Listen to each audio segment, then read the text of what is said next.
And the next slide, please.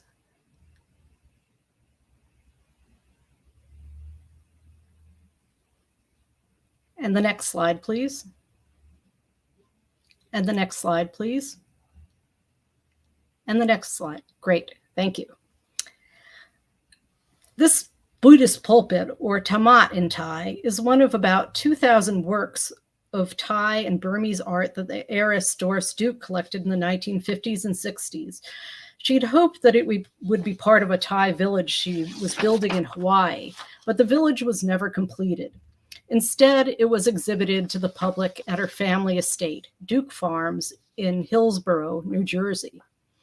Following her death, it was disassembled and crated up, one of a selection of her collection that came to the Walters Art Museum thanks to the Doris Duke Charitable Foundation in 2001. Until preparations for Across Asia began, the pulpit had remained crated in the Walters Art Museum storage. Our first guest tonight is Sapina Insi Adler. Sapina Insi Adler is a Thai musician and ethnomusicologist living in San Diego, California. She performs and teaches classical Thai music on traditional stringed instruments. Her other areas of interests are mediums, healing rituals, and music in Northeast Thailand and Southern Laos, and Okinawan Minyo. Sapina is active as a scholar in the fields of ethnomusicology and Southeast Asian studies, as well as a teacher and performer of traditional Thai music.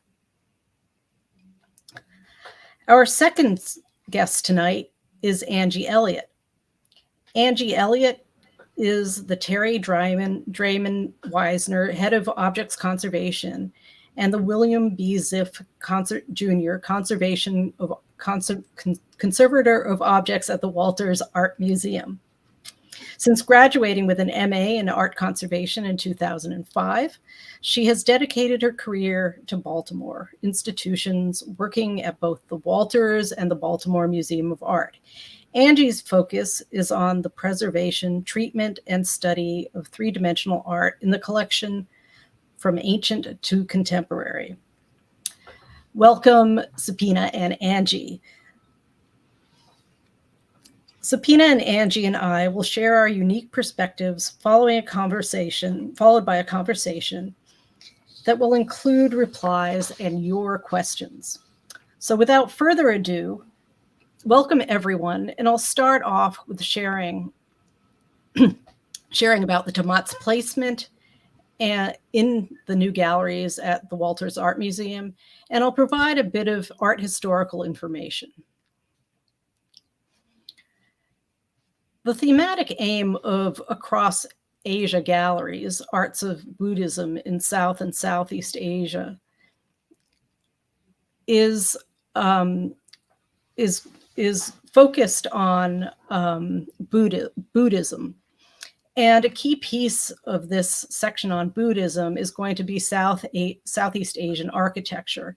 And the thammat, a wooden shrine, and ceramic tiles from Thailand will all be installed in proximity to give a sense of richly ornamented Thai wooden sculpture and Thai wooden architecture, as well as sculpture dating between the 15th and 19th centuries.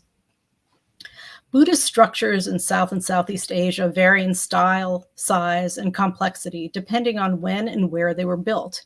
Historically, wood and stone have been the most common materials exploited for temples and monasteries, and this thammat is also made out of wood. However, it's much smaller than a normal piece of architecture, and it really falls somewhere between architecture and furniture. It stands 12 feet high and 9 feet wide and 6 feet deep. It would have been housed in an assembly hall of a Buddhist temple complex. Buddhist temples usually consist of many buildings, including a hall for special ceremonies and meditation, an assembly hall, where there would also be a main Buddha image, living quarters for monks, and a library for sacred texts.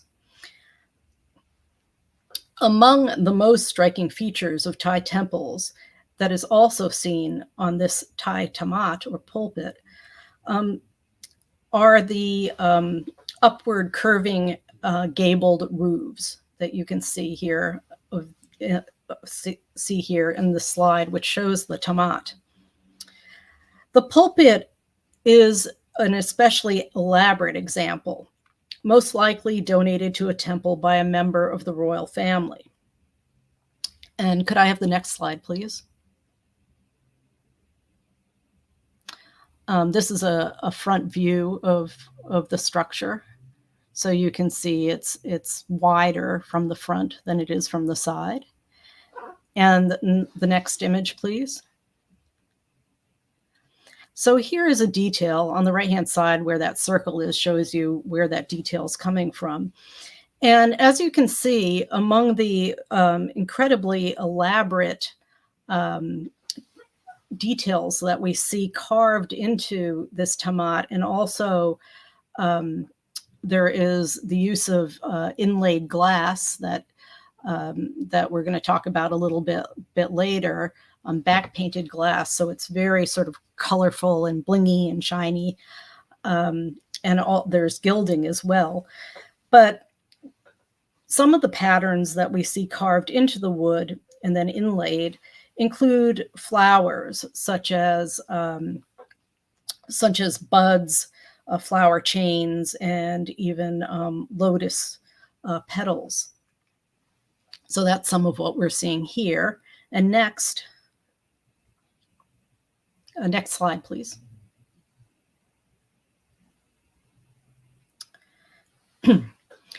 Other ornamentation that we see on this particular thammat are images of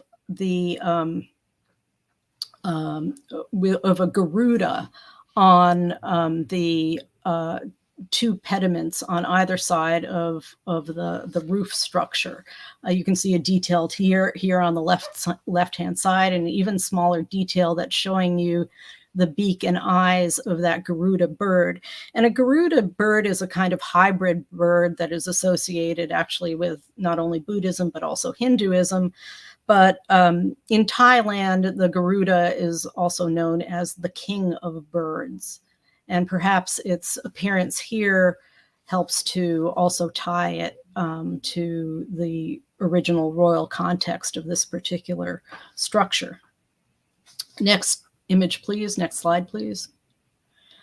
Another type of ornamentation that we see here in these decorative brackets is the imagery of the hamsa, which is a kind of long-necked, almost goose-like bird that is associated with actually the release of the soul when the cycle of rebirth stops within the context of Buddhist belief. So that's when somebody who has gone through many cycles of rebirth then finally is able to achieve release or enlightenment. Next, please. Next slide, please. And also another type of imagery we see in several places on the thammat are images of nagas. Nagas are multi-headed cobra-like snakes, and they're very stylized here. You can see that one of them is can be seen right in that detail on the left-hand side. I'm showing you where it comes from on the right-hand side with the yellow marking. And you can see it's very kind of stylized indication of its head down, the head of the naga down at the bottom there. And the next slide, please. And another place where we see nagas are on these really elegant finials that are on the upper part of the thammat. Those are also stylized images of nagas. And the nagas are known as temple guardians. So their placement here on this thammat, which is almost like a little miniature temple, are very fitting. The next slide, please.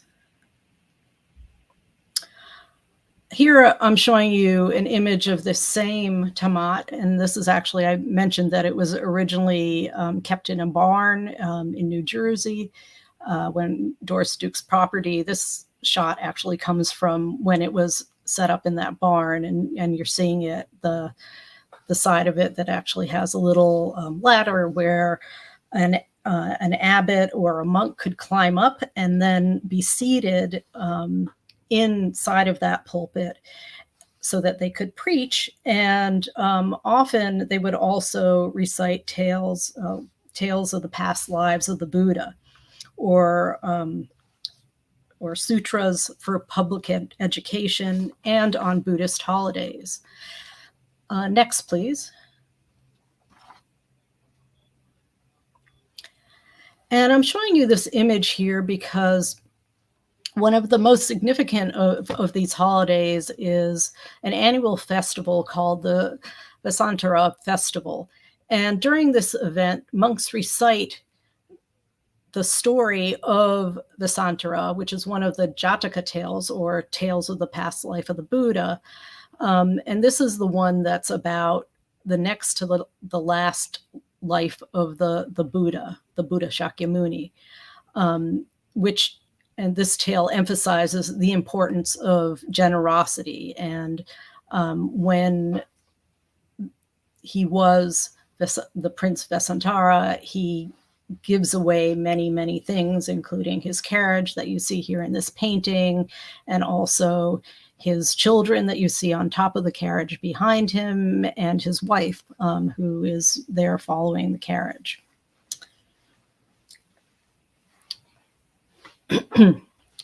So now that I've given you sort of this brief look into the background of the thammat, I'd like to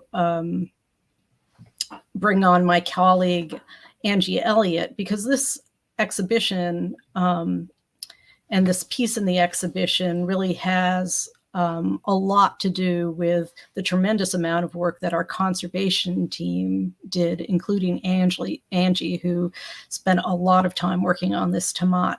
So please, Angie, join us and tell us about your work. Thank you, Annie. It's so nice to be here, hearing more about the historical context, and also just the context of how thammats were used as well. So I'm excited to share a little more, and we can start with the first slide about how we actually constructed the thammat. So it's unusual that we would construct a building within our building. And although I focus on three-dimensional objects, it's rare that I've ever worked on anything on the scale of a building.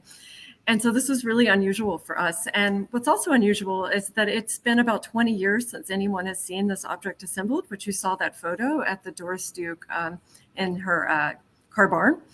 And no one on staff had actually seen it assembled. And so we had some very detailed notes, and all of the pieces were numbered as they were removed and disassembled. But when it came time, we started in about 2019, just to give you a sense of how long a project like this lasts. We started talking about how we could make this happen. But it wasn't until about 2 summers ago that we actually began to unpack and look at all the pieces we had in storage. So because it's such a large structure, it was disassembled into many pieces. And we had about 107 separate pieces, and the base itself, the very large base, counted as one. So that gives you a sense of just how many more pieces there were. And conservators are known to love a good puzzle, and this is the ultimate of puzzles to reconstruct. And so we spent a good 2 weeks, and I hope that many of you were able to come and visit us in the sculpture court, because we were open to the public. We spread it out, and we really kind of experienced it along with the visitors to unpack and really see what some of the challenges were to put this thammat back together that none of us had ever seen. And so we started sort of evaluating just the overall condition, trying to understand how it might be reassembled back together. And when I say we, Annie, you see this photo on the right of Annie and myself and my colleague Greg Bailey, who was my partner in getting this done. But this is really a huge project that involved many, many conservators, interns, people throughout the building were involved in this. So it was very much a group effort. Next slide. And when we started looking at it, what we realized right away is that we had some condition issues to address before we could ever get to the point where we could try to reconstruct it. And this slide gives you a good sense of some of the changes and some of our issues, which was the surface. So Annie mentioned that this is constructed of wood, and we have all this colored glass with mirrored backings that are inset into lacquer, and then we have a little bit of gilding as well. And the glass mosaic pieces were actually coming off, and I give you a sense of sort of what came with the pieces were many pieces of glass that were already detached. So you see that on the bottom right corner of your screen. And we were able to match some of those up, but we realized that they had applied a coating at the Dorstduke state. And we know this because other pieces from the collection also have a coating on them, probably to help protect these glass pieces from falling off. So in the photo on the left that you see, you'll see two pieces that are similar, but the one on the left has a more yellow appearance, and that piece is still coated with a really thick coating that's yellowed over time. And the piece on the right is actually the cleaned version. And I don't know if any of you saw some of our fabulous cleaning videos by Stephanie Holman, who's in the top right corner, that were on Instagram, but you can go and see some of that process of removing it. And that took about a year to go through. So about a year of cleaning about 3 days a week. So really an intensive process to go through each piece. And what we learned when we removed the coating is that the glass pieces were actually still very insecure. So all those white pieces that you see on the surface of the one on the right are marking loose pieces of glass that all had to be individually stabilized and secured so that they wouldn't fall off. So that process was really huge just to get to the point where we could even start thinking about reassembling it. Next slide, please. And this is just a quick image to drive that home. On the top, here's a panel before it was cleaned. In the middle, you'll see a panel that's partly cleaned. So you see how that yellow transitioned to clear, really brilliant glass. And then on the bottom is an image using ultraviolet light, and so a black light. And on the left, you can see the area that's fluorescing. It's bright green is the coating. And on the right side, you could see where some of it's been removed. So just to give you a sense of just how much coating was there. Next slide. But really, some of our biggest challenges also were the structure. And because it had been disassembled and reassembled a number of times, there had been a lot of structural compromises that had happened. And so really, this was an amazing object made out of a lot of original wood joinery. So very few fasteners would have been used except perhaps on the ceiling, on the roof to hold some of the roof panels on. But the rest was just all really marvelous construction. But what had happened is some of the pieces, like the columns that hold up the roof, had actually been cut off at some point. And so they weren't really stable and holding into place. So that was their first area to tackle, was how to make that join that had been cut structurally stable so that we can build the entire structure above it on top.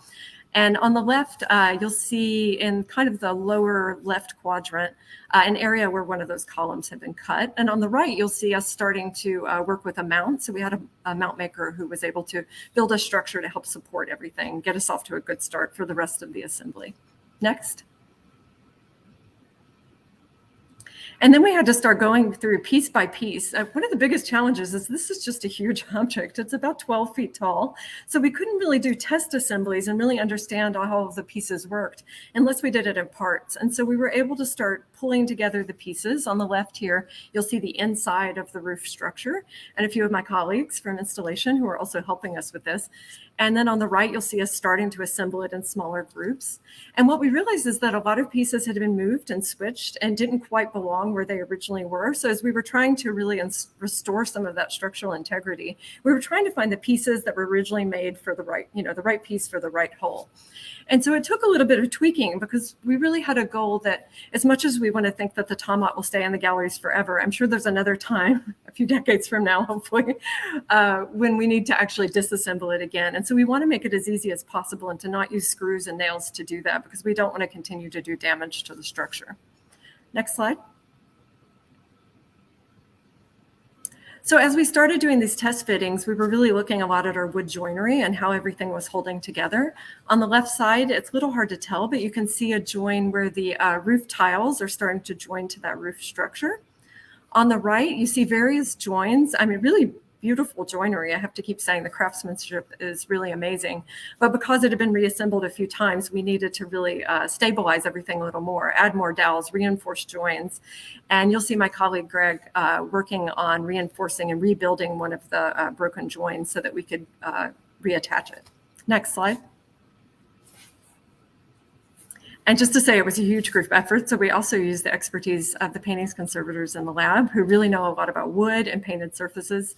And here you can see them removing years and years and years of dust from the roof panels. And then on the right, you can see some really complicated joinery as well.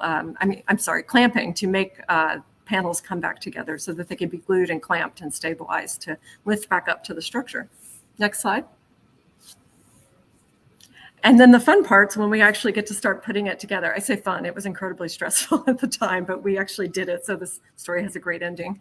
But you can see my many colleagues from around the museum, including operations and installation, lifting the entire base, which is incredibly heavy. It took 6 people to move it onto its new platform. Next.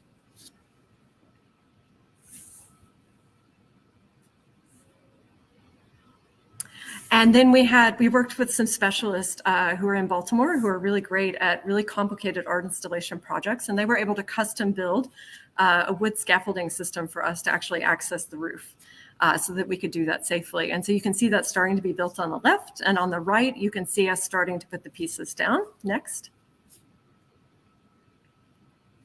And then just to give you some quick shots of the inside, because when you see it in the gallery, these are things that you won't see. On the right photo, I just wanted to show you just how many pieces are coming together at any one point and how complicated it is, because every piece had to be in exactly the right place or other things didn't fit. And on the left, just to give you an insight of that structure, and you might see a dark bar kind of in the middle of this triangle piece that we had to add to really stabilize everything so it stayed together. Next. Some more shots just so you can see what it was like with the full scaffolding around it on the right. And then some more images of the crew from Bonsai assembling some more of the roof pieces. Next. And once it really all came together, we started putting some finishing touches on and painting some of our hardware and things so that they disappeared, some of our attachment methods, and our intern Katie on the right, who is adding some of the last pieces of the decorative pieces at the end. I can't remember if that's my last slide. Next. There we go. And then just to say that it really sparkles in a way that it was just hard to really imagine. And so it's wonderful to see it in this photo, but I'm so excited for you all to see it when it gets lit. And I think it's going to really look like a disco ball. It's just going to shine light everywhere and be such an incredibly impressive structure, like I hope it was once seen. So.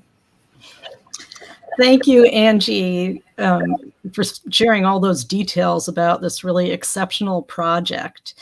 And now I want to welcome Sapina to help us to consider the pulpit and its use and appearance within its Thai cultural context. Sapina.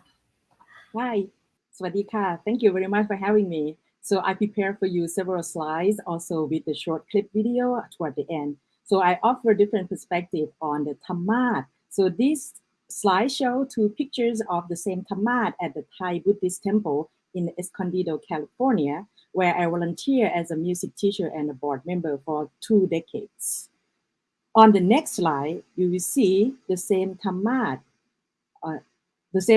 used by one of the resident monks, Pra Ajahn Cherchai, sitting and chanting, while the other pictures showed community leaders offering a money tree made of dollar bills to offer the monk to support the temple. In the next slideshow, 2 levels of the thammat at Wat Thai, Los Angeles, with 2 monks sitting and chanting on the thammat during the Tet Mahachat Festival or the Visantara Jataka Festival. You see the decorations behind the monks suggesting that the sittings of the story is in the jungle. The next slide, please. It is more appearance in the next slide. This slide that the monk is sitting and chanting on the less fancy thammat. You can see the decoration. It's just the plain white wood and then tied the flower with the fabrics. So the more tree behind him, and on the right is a basket of the sticky rice, which signifies the tradition of offering 10,000 sticky rice balls to make merit for 10,000 chants during this festival. Next slide shows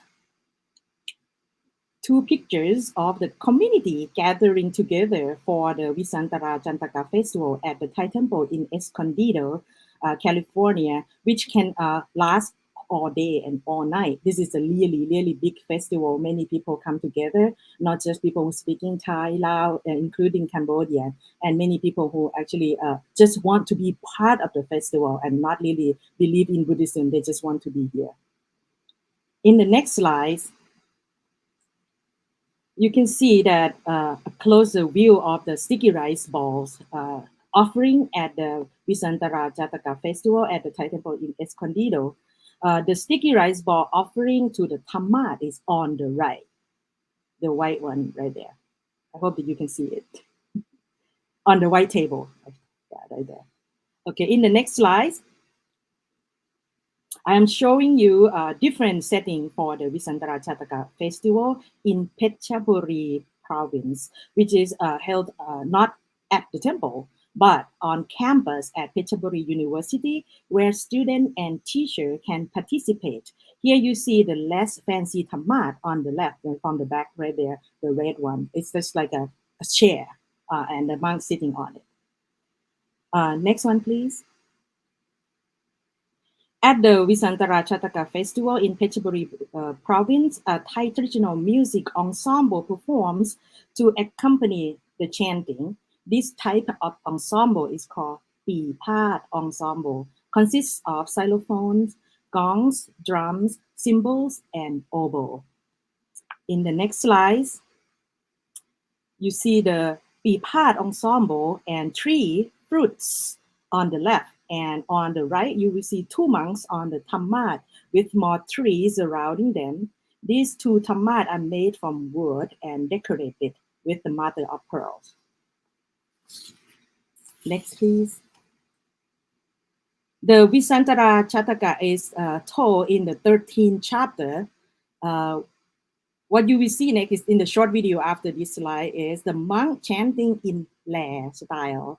He described the scene and introduced the characters Visantara, or known as Vesandon, his wife Matsi, and his 2 children Kanha and Charlie, who are traveling into the jungle. Here is the video number 1.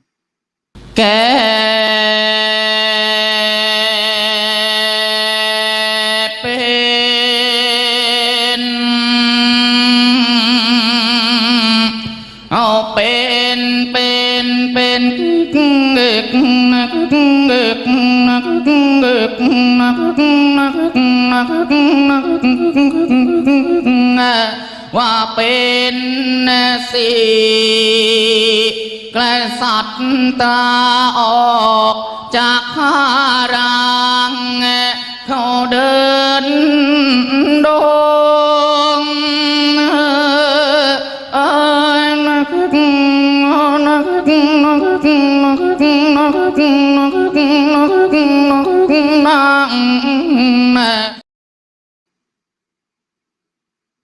Okay, so for the next example is also the video show the different style of chanting called Pak Khon, which is the dialogue style used for the Khon mass dance theater.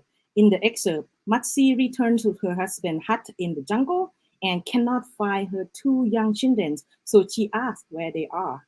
Here is the video set number 2. สมเด็จพระนางจึงรีบวายวิ่งบางเดินบ้างไม่หยุดย่อนพักหนึ่งถึงขอบเขตอาวาสไม่เห็นพระลูกรักพระไทยก็หายปิ่มประหนึ่งชีวิตจะวางวายลงทันทีถวายบังคมทูลถามพระสามีว่าชาลีกันหาอยู่แห่งใดอัฏฐมหาสัตโตปางนั้นสมเด็จพระราชสมภาร And in the final example here, Matsi desperately wants to see her 2 children, not knowing that her husband has already given them away. It is performed by the Pi Phat ensemble from the Fine Arts Department, Thailand, and is from the King Ramadanai Music Library. Here's the video.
And this is the part where we'd like to begin sort of chatting a bit about the thammat and some of the things that Sapina and Angie have been talking about, and then we'll start talking a bit, and then we'll open it up to the general public for conversation. But Sapina, I really wanted to start with you, and it's so striking. I talked a little bit about the Santara story and sort of that emphasis on charity and making donations. And can you talk or explain a little bit more about those rice balls, for example, and the flowers and all the kinds of things that people bring to the performances or to the recitation of the story? Sure, yes. Actually, the festival is going to happen next month. So in Thai temple or Lao temple or any Buddhist temple that they're hosting this kind of festival, it will attract many people just to come in. Mostly just come in because of the food, because many people will bring the food together and then they share. So the part that I showed, which is the temple from Escondido in California, San Diego, where I live. So there are really strong two groups of ethnics, so including Thai and Lao, and they often come to this temple and do the activity together. During the Visantara Chataka festival, they will just invite everybody to come and then bring whatever you can, including fruits, or some of them actually really go beyond. So they just imported fruits from Thailand just to bring to this festival, so that they want to feel like this is representing the festival that they once used to go to in Thailand or in Laos. So the sticky rice ball is actually signify that one ball is for one merit. So there's supposed to be 1,000 chants for the festival. So each rice ball is for one. Actually, So people are attending these events not only because they're, it's great festival and wonderful food and all of that, but they're also doing it as a way of gaining merit.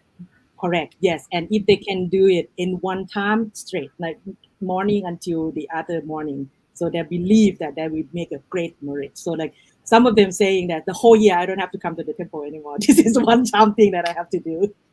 Right. Like the way that some people only go to church on Christmas Eve. That might be a similar idea. But I mean, it's quite interesting because you mentioned earlier that there are 13 chapters to this one particular story of the Buddha's past life. Yes. So it takes more than a day for that story to be told, right? Yes. And so you're saying that if that most people will try to attend the entire recital so that they can make as much merit as possible, right?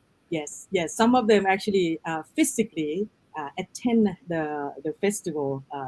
For some chapter, they might snooze or something, but they still counted. They're still participating. So it's counted if they're physically here. If I can interject for a second, I'm really struck by just what the thammats are surrounded by. We're really focused on this one object out of context, but it's really beautiful with all the materials that are around it too, and how much it changes the feeling. Yeah, I love that they create a sense of the background of the story with bringing in all those leaves and things to give a sense of the kind of very jungly forest that the prince and his family end up going into when they're exiled from the kingdom. Mm-hmm. Yes, and many of them, I mean, they don't have many similar kind of trees as mentioned in the Himapan forest. It's the mystical forest. So they just kind of like imagine what it's going to be like if they are actually being part of this story in the jungle. So whatever tree, whatever flower, or whatever fruits they can bring, they just kind of like gather together and just put them all up. Angie, So obviously there were a lot of challenges that went along with getting this structure back in shape so that we could share it with all of our visitors. Was there something in particular that you were really surprised by while working on this project? Something that was particularly challenging and unexpected? I think we knew going in that the height and just the size of it was a challenge, but it wasn't until we truly started trying to understand how it could come together that really those 12 feet really started to weigh on us. We couldn't really see how everything came together until really we were in the moment in the end. So it required a lot of creative last-minute problem solving as we were up on the scaffolding with people who were experts beyond our expertise as well. So I think it's just really that and how many people it took to do this. And when I say, I mean, it's really dozens of people who were involved in this project, I believe. So maybe the most surprising, Annie, I don't know if you want to say something about it, is the piece of paper that we found tucked inside of one of the gables. Yeah. So there was Angie came to me one day and she said, "Hey, I found this tucked in one of the gables. What do you think it is?" And after sort of trying to figure it out for a while, I mean, it was in Chinese, and it had the characters for the 4 directions in Chinese, and it also had ripped off part of the character for incense on it. So it was kind of folded up and obviously being used as a shim, but it's probably very likely that it came from an incense package, but because it had all these really sort of other auspicious symbols on it, it was particularly fitting for propping up helping to prop something up within this religious structure. It really just drove home, a little bit more about the life of an object like this as it moves from its original context and it gets reassembled other places and moved across the world. These little pieces of evidence of its life are really exciting to find. One other thing that I think is really striking to me, and probably to people who listen to this program, is that Subina, when you were showing your images of thammats being used in contemporary settings, both in Thailand and here in the Thai communities and in the United States, that this one, it seems really different because it has this really elaborate roof on it that made it so complex to set up, right? Do you know of, or have you experienced other thammats that have roofs like this one in Thailand? I have not seen the thammat that has the roof. This is the first time, and I'm really excited about it. So I actually interviewed the monk about the thammat, and he explained a little bit about where the word thammat came from. So it's 2 words together. So thammat and asana. Thammat is where you sit. Oh, sorry. Thammat is the palm leaf where you chant, and then the asana is where you sit. So that's little flat thing. So if you put these 2 words all together, it's just a place where the monk sit and chant. So, and he actually explaining it's just the material. It's actually doesn't mean much. So the most important thing is the words that come out from the mouth. Right. And my understanding is that this type, and this is also quite long. It's a style of thammat that's known as a long thammat, and that actually these were used for a relatively short period of time in the 19th century in Thailand. So they, the ones that are used most frequently now really do not tend to have roofs in them. Yeah, definitely. I mean, because you also mentioned about these thammat that have two parts, like two seats available there. I also asked the monk the same question. Did some research on it, and he mentioned that in the past, many monks believe that an extra seat next to one seat is for the Buddha himself. So they believe that it might be an opportunity for the Buddha to come and chant. So it's just empty most of the time and not being used. Really, really amazing. We can take questions from the viewers now, if we have any.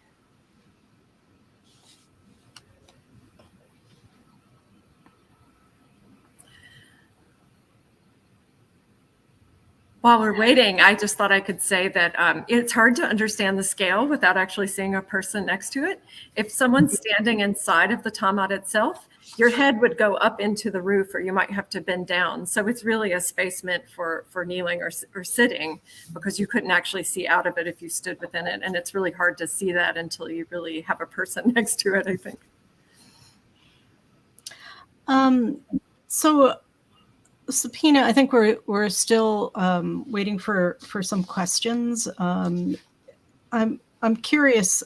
Do you know if there's somewhere in the Baltimore area where people can see the kinds of activities that you showed us before in Thai or Lao Buddhist temples? What's the name of that temple?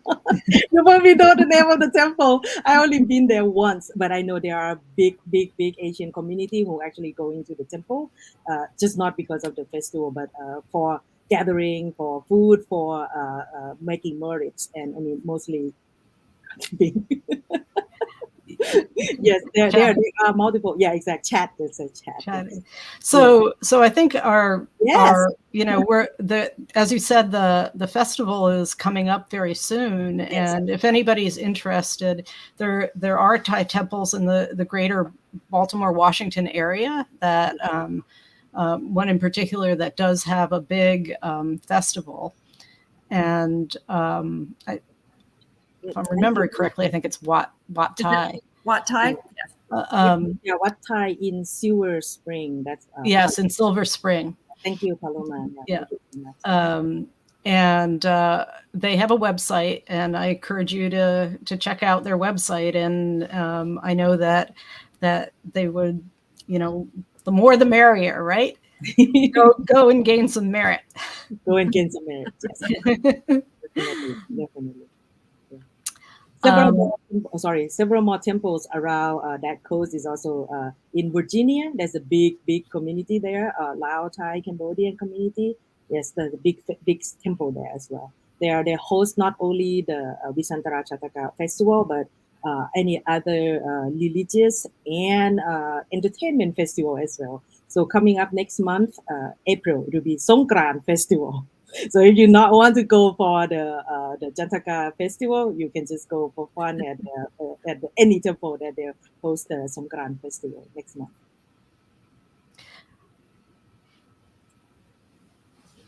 I understand that we have a question from that's in YouTube, and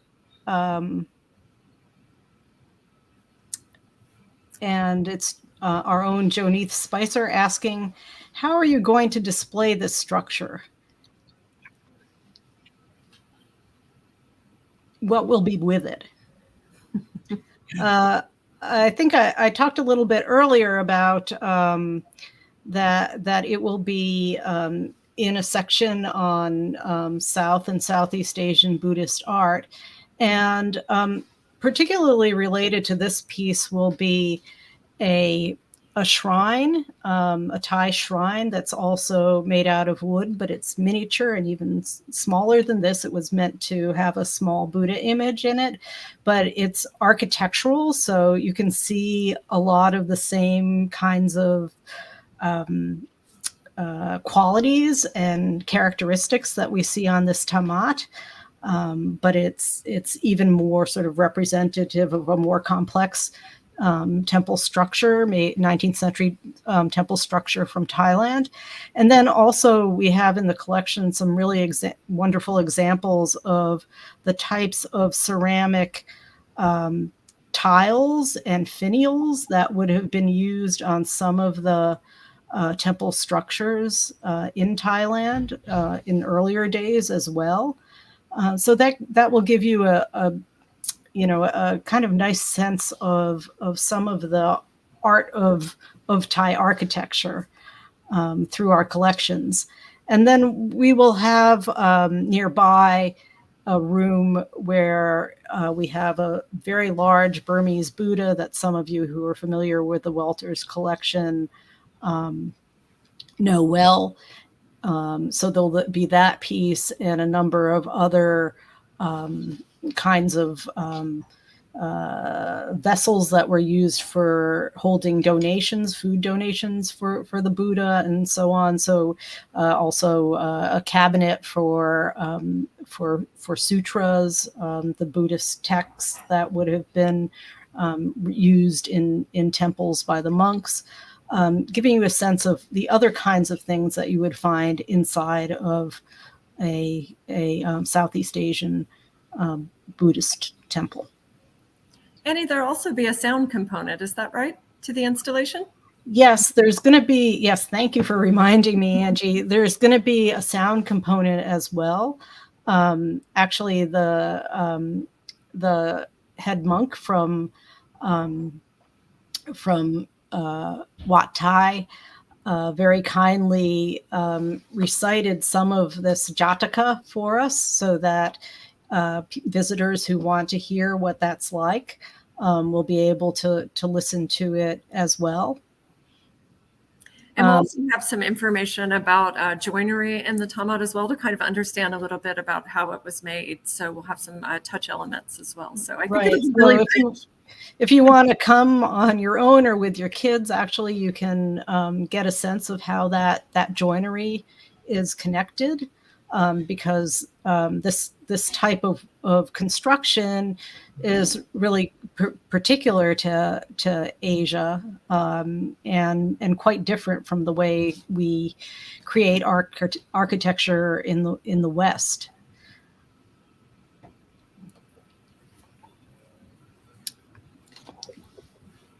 So I think that we're, I'll see if maybe we have time for another question. If anybody has a question to ask, I'd love to share it with our guests.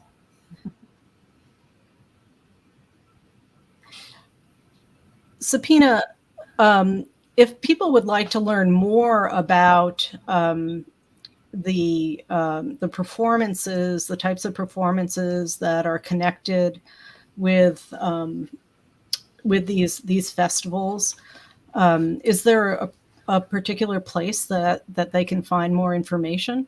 Sure. Yes. Actually, it's going to be on the credit for the video number 3. The video, the excerpt that I got is from the King Rama IX music library. So they're actually recording the whole 13 parts. So you can just click the same link and they will come. The one that I show you is the part where Masi is sad. So it's the sound of the music is kind of like so sad, so that people will be able to feel that sympathy for her that she lost her 2 kids. But the other part is like more exciting, especially Ganchu Chok. Well, I want to thank you both for really sharing your specialized knowledge and really helping to enliven this structure for us. A big thank you also to our digital team for producing this program, and a bigger thank you to our audience who has attended this program now, and also will be attending it in the virtual world in the future.